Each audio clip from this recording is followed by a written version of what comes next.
Hello बच्चों, कैसे हैं आप लोग। चलिए आज हम पढ़ लेते हैं बीएससी थर्ड सेमेस्टर जूलॉजी का एक मोस्ट इंपोर्टेंट टॉपिक। हेलो बच्चों, कैसे हैं आप लोग। चलिए आज हम पढ़ लेते हैं बीएससी थर्ड सेमेस्टर जूलॉजी का एक most important topic, gene silencing क्या होती है, कितनी विधियों से होती है, क्या महत्व होता है। आज सब कुछ इस लेक्चर में कवर करने वाले हैं। एक मोस्ट इंपोर्टेंट टॉपिक है तो छोड़ना बिल्कुल नहीं है। यूनिट 4 है regulation of gene expression second. चलिए फिर मैं स्टार्ट करवा देता हूँ एक most important topic, gene silencing. Okay sir, okay. Gene silencing short question में कंफर्म क्वेश्चन है, जीन साइलेंसिंग। ठीक है बेटा, अब शॉर्ट क्वेश्चन पूछा जाता है, लॉन्ग नहीं है, शॉर्ट है। जीन साइलेंसिंग डाल दो आप लोग भी हेडिंग। आप सोच रहे होगे सर ये टॉपिक क्यों लिया, जीन साइलेंसिंग, LSILENCING। ठीक है बेटा, जीन साइलेंसिंग देख लेते हैं क्या होता है। तो यार जीन साइलेंसिंग, अरे साइलेंस का मतलब समझते हो ना, शांत हो जाना, प्लीज कीप क्वाइट है, वो वाला हिसाब है। तो साइलेंस का मतलब होता है कि जीन को साइलेंस करना, जीन को म्यूट करना। समझ में आया। अरे बड़ा सिंपल सी भाषा है, यानी कि सेल में जीन को रोकना ताकि वह प्रोटीन ना बना सके। मेरी बात को समझो यार, बात को समझो, भावनाओं में क्या रखा है भाई, बात को समझो, भावनाओं में क्या रखा है। तो जीन साइलेंसिंग मतलब सेल में जीन को रोकना ताकि वह प्रोटीन ना बना सके, जीन साइलेंसिंग कहलाती है। अब ऐसा करते क्यों हैं वो भी देखेंगे। पहला जरा डेफिनेशन लिखो, मेनली काम डेफिनेशन का होना चाहिए। तो बेटा लाइन पर फोकस करना। क्या परिभाषा लिख दूं मैं जीन साइलेंसिंग की, यानी कि किसी सेल में, फोकस करें लाइन पर बेटा, ठीक से। आप इंटेलिजेंट है, आपकी तरह कोई नहीं। किसी सेल में, ओके सर, किसी सेल में, ठीक है, जीन, सेल मतलब कोशिका, किसी सेल में जीन को रोकना, किसी सेल में जीन को रोकना, ठीक है, ताकि वह, जीन को रोकना ताकि वह, ठीक है बेटा, ताकि वह प्रोटीन ना बना सके, PROTEIN, प्रोटीन ना बना सके। ठीक है बेटा, प्रोटीन ना बना सके। ठीक है, क्या कहलाता है हमारा, जीन साइलेंसिंग कहलाता है। बना सके, जीन साइलेंसिंग कहलाता है। यानी कि किसी सेल में जीन को रोकना ताकि वह प्रोटीन ना बना सके, जीन साइलेंसिंग कहलाता है। ठीक है, साइलेंसिंग, LENCING, जीन साइलेंसिंग कहलाता है। बहुत सिंपल सा पॉइंट है, बड़ी सिंपल सी भाषा में मैंने लिखवाया और आप लोग भी इसी भाषा में लिखो। पहला पॉइंट हो गया। अच्छा, दूसरा पॉइंट है, किसी सेल में जीन को रोकना ताकि वह प्रोटीन ना बना सके, जीन साइलेंसिंग कहलाता है। ठीक है, I am right. Okay okay, एक छोटी सी डेफिनेशन मैंने लिखवा दी। नोट्स बनाते रहना, क्योंकि नोट्स बहुत जरूरी हैं, आज नहीं तो कल काम आएंगे। शाखें रहीं तो फूल और पत्ते भी आएंगे, अगर दिन बुरे हैं तो अच्छे भी आएंगे। समझे। चलिए, तो बना सके, जीन साइलेंसिंग कहलाता है। ठीक है, अब ये जो जीन साइलेंसिंग है बेचारा, यानी कि जीन साइलेंसिंग है बेचारी, चलिए, तो ये प्रक्रिया जो है ना, वो DNA के मैथिलेशन या RNA के इंटरफेरेंस तकनीकों द्वारा होती है। समझ गए, जिसका उपयोग हम काय में करते हैं, और रोगों के उपचार में और जीन के कार्य को समझने में करते हैं। ठीक है, बहुत इजी पॉइंट है, बहुत सिंपल पॉइंट है, जिसको आप बड़ी आसान भाषा में लिख के आना, समझना है। क्योंकि शॉर्ट क्वेश्चन है तो हमें ज़्यादा लिख के आना है नहीं, और उसी के हिसाब से मैं भी करवा रहा हूँ। कभी सोचो कि यार किसने खोज करी, कब करी। ठीक है, ऐसा लिखा हुआ आता, जैकब और मोनार्ड ने लगभग 40 वर्षों पहले जीन साइलेंसिंग की खोज की। 40 वर्षों पहले जीन साइलेंसिंग की खोज की। तो यार कोई कंफर्म नहीं है, क्योंकि अलग अलग साइंटिस्ट लोग इसमें आए हैं। ठीक है, तो नेक्स्ट पॉइंट में मैं विचार करता हूँ, डिस्कस करता हूँ, क्योंकि यार नेक्स्ट पॉइंट लिखना बड़ा जरूरी है कि ये जो प्रक्रिया होती है ना मेरा बच्चा, ये जो प्रक्रिया होती है, यह प्रक्रिया बहुत शानदार होती है। यह प्रक्रिया दो टाइप से होती है। एक तो DNA के मैथिलेशन या मैथाइलेशन बोल देते हैं, कोई दिक्कत नहीं, आप मैथाइलेशन बोल दो। कभी कहो सर के मैथिलेशन नहीं, इसको मैथाइलेशन कहते हैं। या बेटा ये RNA, ठीक है, RNA जो होता है ना हमारा, उसके इंटरफेरेंस, ठीक है, इंटरफेरेंस टेक्निक्स द्वारा होती है। अबे यार टेक्निक में टी छोटा बना दो, कोई दिक्कत नहीं है। टेक्निक, ये टेक्निक टेक्निक्स द्वारा होती है। हम राइट, टेक्निक्स द्वारा होती है। दिख रहा है ना आप लोगों को साफ साफ? क्यों दिखाई नहीं देगा भाई जब मैं पढ़ा रहा हूँ तो आप लोगों को? तो ये प्रक्रिया डीएनए के मैथिलेशन या आरएनए इंटरफेरेंस तकनीकों द्वारा होती है। ठीक है, चलिए अच्छा ठीक है। अच्छा, इसका ना एक मेनली पर्पस आता है, लक्ष्य जिसे बोलते हैं उद्देश्य, टारगेट। इसका उद्देश्य क्या होता है? इसका कोई ना कोई तो उद्देश्य होगा जिसकी वजह से हमने जीन एक्सप्रेशन करा है भाई। इसका कोई ना कोई तो उद्देश्य होगा। उद्देश्य देखो क्या होता है, सिंपल सा उद्देश्य होता है, यानी कि जीन, एक विशिष्ट जीन को म्यूट करना ताकि वह कार्य ना कर सके और बीमारियों को उत्पन्न करने वाली प्रोटीन ना बना सके। ये इसका मेन पर्पस होता है कि जीन को म्यूट करना ताकि वह कार्य ना कर सके और बीमारियों को उत्पन्न करने वाली प्रोटीन ना बना सके। क्योंकि यार एक ऐसी प्रोटीन बन जाती हैं जिससे बॉडी के अंदर बीमारियां जनरेट होने लगती हैं। ठीक है, समझ गए चीज़ को? तो पहला जरा इसका पर्पस लिख लो, उद्देश्य लिख लो, बहुत ज़रूरी है क्योंकि आप लोग बड़े इंटेलिजेंट हैं, आपके जैसा कोई नहीं पूरी दुनिया के अंदर। तो उद्देश्य अगर मैं लेता हूँ तो मैं लेता हूँ और लेना काफ़ी नहीं होता। उद्देश्य जो है यार मैं क्या लिखूँ, यानी कि किसी विशिष्ट जीन को, यानी कि स्पेशल जीन को, किसी विशिष्ट जीन को, ठीक है सर, किसी विशिष्ट जीन को, ओके, किसी विशिष्ट जीन को म्यूट करना यानी कि शांत करना। ठीक है, किसी विशिष्ट जीन को क्या करना बेटा, म्यूट करना, किसी विशिष्ट जीन को म्यूट करना, ओके सर, करना ताकि वह काम ना कर सके, ताकि वह काम मतलब कार्य ना कर सके, ताकि वह कार्य ना कर सके, ताकि वह कार्य ना कर सके और बीमारियों को, ठीक है यहाँ लिख दे रहा हूँ मैं बाकी, और बीमारियों को, ठीक है सर, बीमारियों और बीमारियों को, ओके, बीमारियों को उत्पन्न करने वाला, फोकस करें ठीक से, बीमारियों को उत्पन्न करने वाली प्रोटीन ना बना सके, वाली प्रोटीन, PROTEIN, प्रोटीन ना बना सके। ठीक है बेटा, लाइन पे फोकस करना है ठीक से। तो बहुत जरूरी है किसी विशिष्ट जीन को म्यूट करना ताकि वह कार्य ना कर सके और बीमारियों को उत्पन्न करने वाली प्रोटीन ना बना सके। समझ में आया? पर्पस समझ में आ गया? ठीक है, क्यों करते हैं? प्रोटीन के निर्माण को रोकने के लिए। अब मेथड कितने होते हैं? 2 मेथड होते हैं जिसकी सहायता से आप जीन को, यानी कि जीन साइलेंसिंग कर सकते हो। देखो पहला देखते हैं, तो डाल दो मेथड ऑफ जीन साइलेंसिंग। ठीक है, यानी कि मेथड ऑफ जीन साइलेंसिंग बहुत ज़रूरी है। Method of gene, okay sir, okay, gene silencing, method of gene silencing, SILENCING, ठीक है, silencing, okay, CLISILENCING, method of gene silencing. चलिए मैं पहला लेता हूँ, ठीक है, पहला लेता हूँ मैं। सबसे पहले नंबर पर आता है मेरे पास, सबसे पहले नंबर पर आता है TGS का नाम सुना है आपने, यानी कि ट्रांसक्रिप्शनल।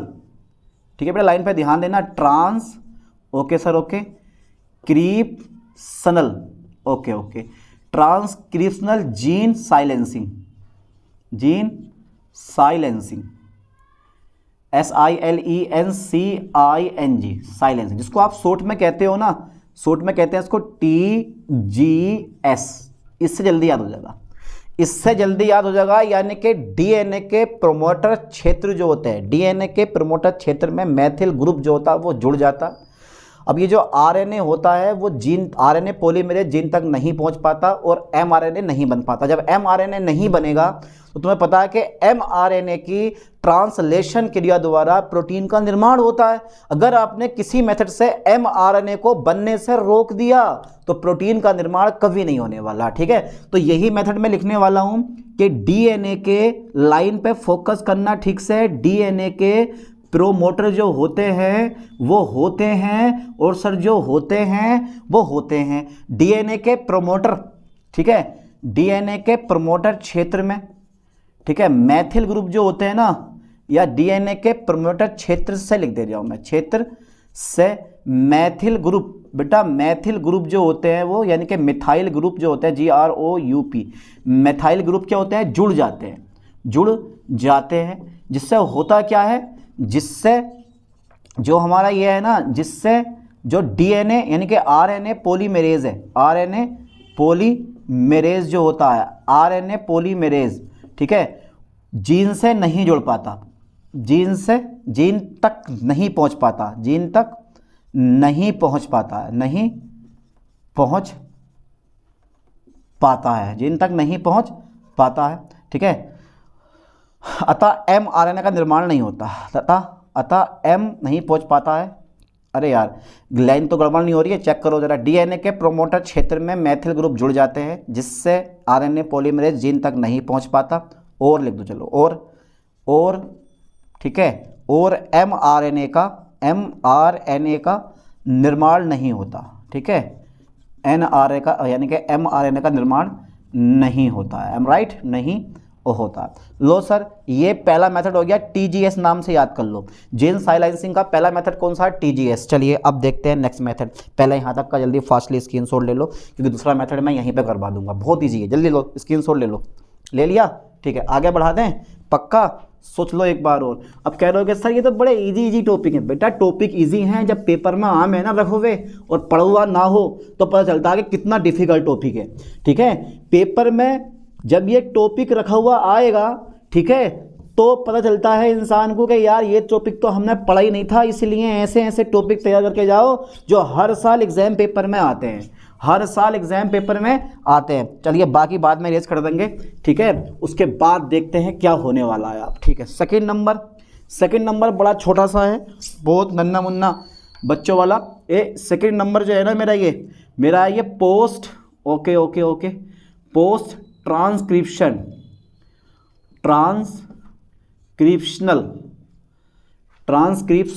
ठीक है, पोस्ट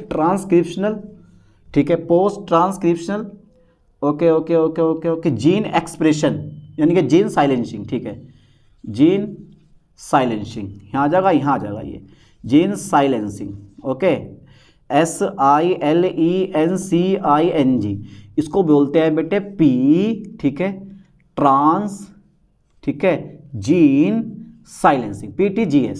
अब इसमें होता क्या है, जो सेकंड नंबर की टेक्निक है ना, कौन सी है, यानी कि RNA इंटरफेरेंस तकनीक द्वारा mRNA को नष्ट कर दिया जाता है और प्रोटीन का निर्माण नहीं होता।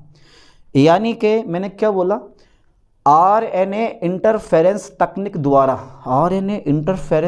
द्वारा, ठीक है, mRNA का निर्माण यानी कि mRNA को नष्ट कर दिया जाता है, फिर प्रोटीन का निर्माण नहीं होता, ठीक है। इतना सा मेथड। जब mRNA नहीं बनेगा तो प्रोटीन कहाँ से बने, कहाँ से लाओगे प्रोटीन जब mRNA नहीं बनना, तो क्योंकि mRNA तो क्या होता है, प्रोटीन का निर्माण करता है। चलिए इस चीज़ को देखते हैं भैया, post transcription gene silencing, PTCS, okay, यानी कि RNA यहीं से शुरू कर दे रहा हूँ मैं, RNA, ठीक है, RNA और क्या था, इंटरफेरेंस, RNA इंटरफेरेंस, ठीक है, इंटरफेरेंस FERENC, यानी कि RNA interference technique, okay, technique द्वारा mRNA को क्या कर दिया जाता है बेटा, नष्ट कर दिया जाता है, ठीक है, नष्ट कर दिया जाता है, ठीक है, ताकि प्रोटीन ना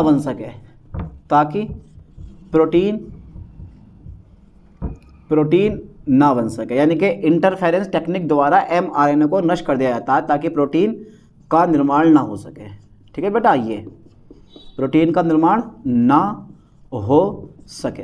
ये दो मेथड हमारे हो गए बस। अब इसके ना सिग्निफिकेंस देख लेते हैं, महत्व या इसके यूजेस बोल देते हैं कि जीन साइलेंसिंग के यूज आप कहाँ कहाँ कर सकते हो। तो पहला जो होता है वो होता है डिसीज ट्रीटमेंट में, यानी कि इलाज में। दूसरा होता है एग्रीकल्चर में। तीसरा होता है तुम्हारे पास फंक्शनल जीनोमिक्स में, ठीक है। तो तीन जगह इसका यूज होता है। तो डाल दो हेडिंग जरा, सिग्निफिकेंस डालो जल्दी फटाफट से, क्या क्या महत्व होगा इसका, सिग्निफिकेंस डालो, सिग्निफिकेंस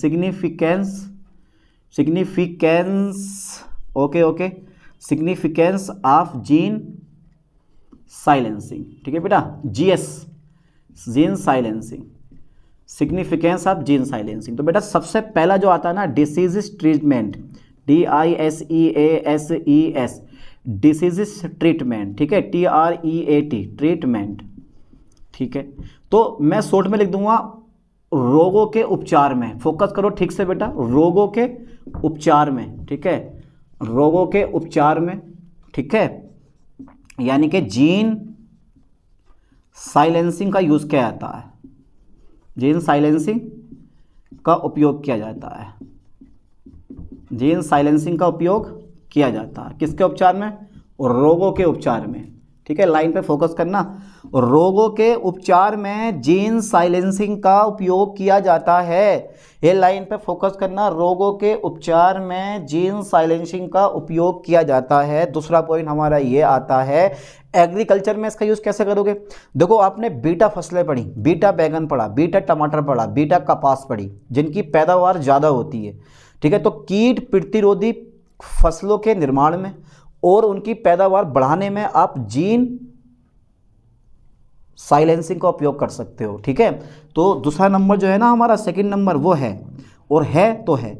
और दूसरा नंबर हमारा एग्रीकल्चर में इसका यूज़ होता है, एग्रीकल्चर। ठीक है भैया, एग्रीकल्चर में आप इसका यूज़ कर सकते हो। अब एग्रीकल्चर में कहाँ? यानी कि कीट प्रतिरोधी फसलें, कीट प्रतिरोधी फसलों के निर्माण में, फसलों के निर्माण में। ठीक है बेटा, फसलों के निर्माण में तथा पैदावार बढ़ाने में। बस शॉर्ट में लिख दूंगा यार, पैदावार बढ़ाने में। ठीक है बेटा, ये बढ़ाने में किया जाता है, बढ़ाने में किया जाता है। ये खुद भी लिख लोगे, बहुत बढ़िया लाइन है। तो पहला जो सिग्निफिकेंस है इसका वो डिसीज ट्रीटमेंट में, दूसरा जो है वो एग्रीकल्चर में, और तीसरा मैं बताने वाला हूँ आपको, लास्ट नंबर है फंक्शनल जीनोमिक्स में। ठीक है, लाइन पे ध्यान देना बेटा, काय में? फंक्शनल जीनोमिक्स में। Okay okay okay.